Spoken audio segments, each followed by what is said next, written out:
Yeah, so I've got it on the test track. I've been doing lots and lots of testing with it because it was derailing on the front bogie section. Underneath here there's a flexible plate, an adjustment sliding plate system, which it didn't have any oil on it, so it needed a drop of oil, and ever since I've done that it's working through all the track where it was derailing before fine, because it's dragging the rest of the engine off. Once this was derailing, it's pulling it off the track and derailing it, not falling over but just derailing slightly and causing a short circuit, going through curve points and double slips. That's a Fleischmann type which I've got, but now it's working perfect through all track systems. Everywhere's oiled on it where it should be, like it says in the manual. It is now commissioned and ready to go, as they say in the manual. So I wouldn't advise filling it up with oil and testing the smoke out until you're 100% sure this locomotive will work around all track sections.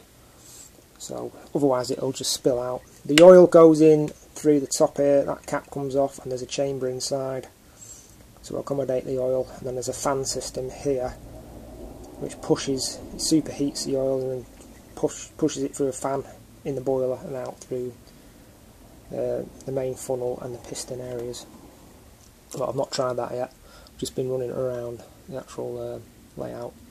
So yeah, it's pretty chuffed. The tender to locomotive coupling is a spring-loaded, very close coupling, which flexes and stretches around bends, so that works fine. And the tender is 2 axles driven, not 4, which is unusual for a Roco model, but because there's that much crammed in it, it can only be 2-wheel drive around this area. So, but the tender is made out of metal, cast metal, and it's very heavy. So that's that. Excuse me. Functions.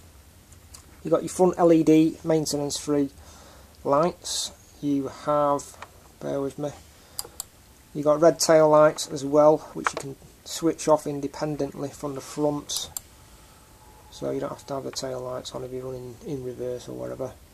So they're switchable on and off. I don't know if you can see it.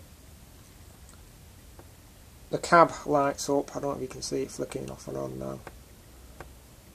Not sure whether you can see it in the video. But you got cab lighting, you got wheel arrangement lighting, which is very nice touch. You can see the steam coming out better in lower lit areas.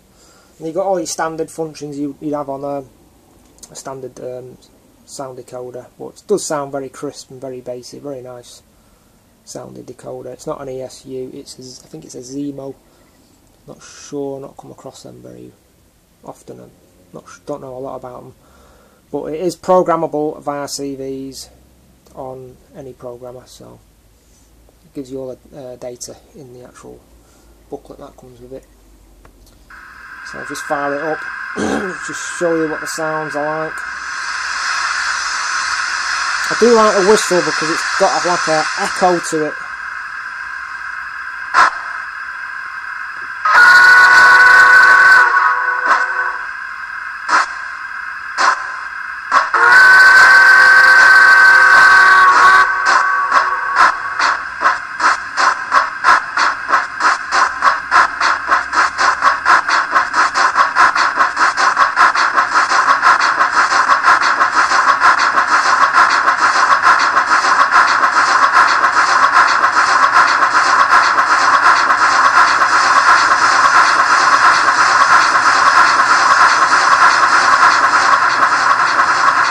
You can see the faster it goes, the sound changes with the speed of the Roco.